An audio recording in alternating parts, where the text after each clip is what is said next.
અને ગબ્બરભાઈનો કેમ્પ કઈ જગ્યાએ આવેલો છે એ બધું જોવા મળશે. તો નેક્સ્ટ બ્લોગ જોવાનું મિસ ના કરતા. ડીસાથી કેટલા કિલોમીટર દૂર છે, લોકેશન બતાવીશ, કયા રસ્તેથી જવાનું છે, કઈ જગ્યાએ એમનો કેમ્પ આવેલો છે રાજસ્થાનમાં. Hello guys, good night, welcome back to new video. તમારું બધાનું સ્વાગત છે આજના નવા વિડીયોમાં. ગાઈસ, આજનો વિડીયો ચાલુ થઈ રહ્યો છે 9:16 ઉપર રાતના, અને આજે બુધવાર છે, તારીખ થઈ છે 12 ઓગસ્ટ. તો ગાઈસ, આજનો બ્લોગ ઘરેથી ચાલુ કરી રહ્યો છું, અને બસ રણુજા જવા માટેની ફૂલ તૈયારી ચાલુ છે, કારણ કે 14 તારીખે બીચ છે અને બસ નીકળવાનું છે. રાતના લગભગ 12 વાગ્યાનો ટાઈમ ફિક્સ કર્યો છે. અહીંથી નીકળશું, અને બીજું તમને ખાસ લોકેશન એ જોવા મળશે કે આપણા ગબ્બરભાઈ ઠાકોર, તમે બધા ઓળખતા જશો, જે કલાકાર છે ગબ્બરભાઈ ઠાકોર, અર્જુન ઠાકોર, શ્રાવણભાઈ ઠાકોર, આ બધા છે.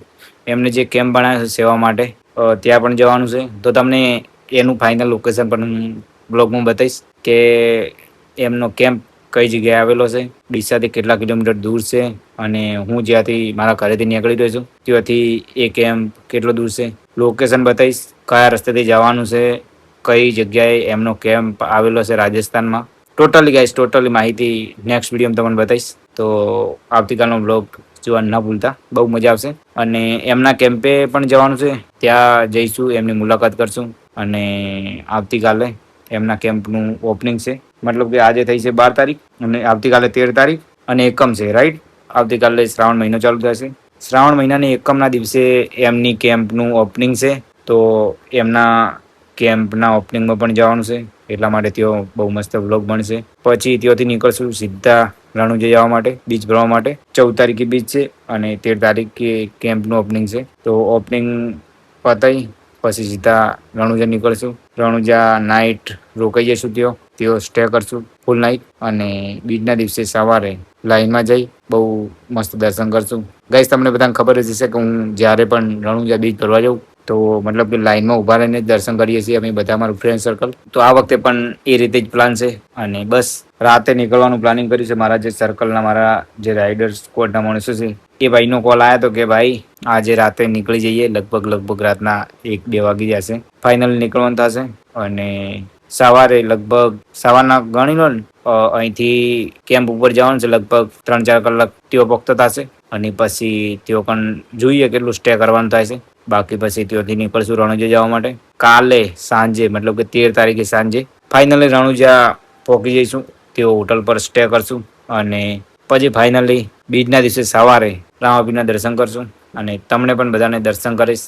સો રણુજાનો બ્લોગ પણ જોવાનું મિસ ના કરતા, બહુ મજા આવશે ગાઈસ. અને તમે લોકો જે અત્યારે ફૂલ સપોર્ટ કરી રહ્યા છો, આવો નવો સપોર્ટ કરતા રહેજો, બહુ મજા આવશે ગાઈસ. અને આપણા બાઇક ઉપર અલગ લખાયું છે, એનો પણ બહુ મસ્ત રિસ્પોન્સ આવી રહ્યો છે તમારા બધાનો, અને બહુ મસ્ત લાગે છે ગાઈસ.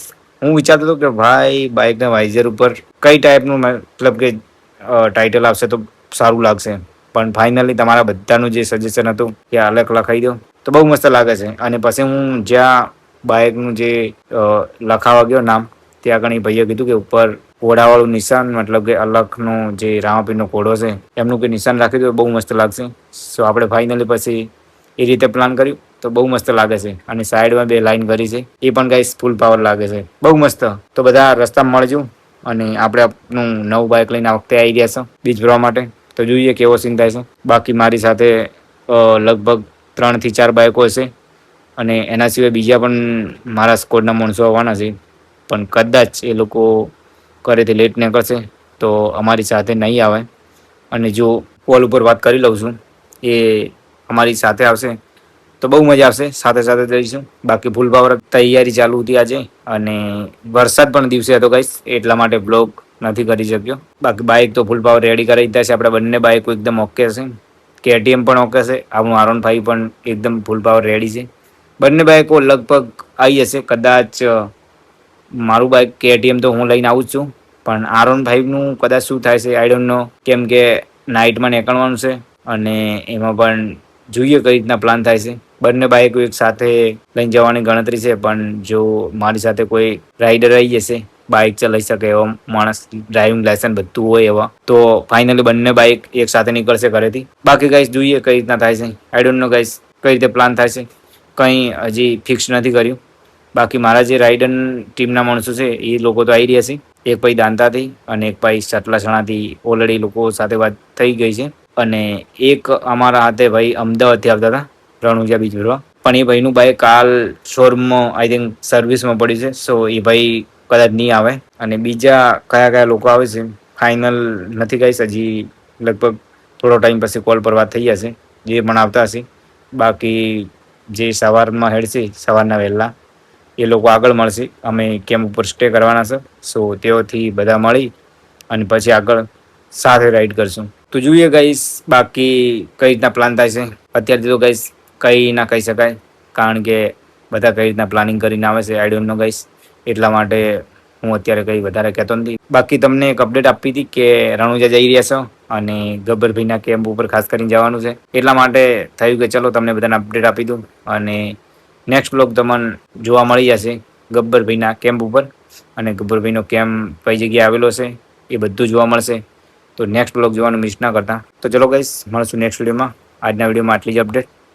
અને જઈએ રણુજા બીચ ભરીએ, રામાપીરના દર્શન કરીએ, બહુ મજા આવશે ગાઈસ. મળીએ નેક્સ્ટ વિડીયોમાં.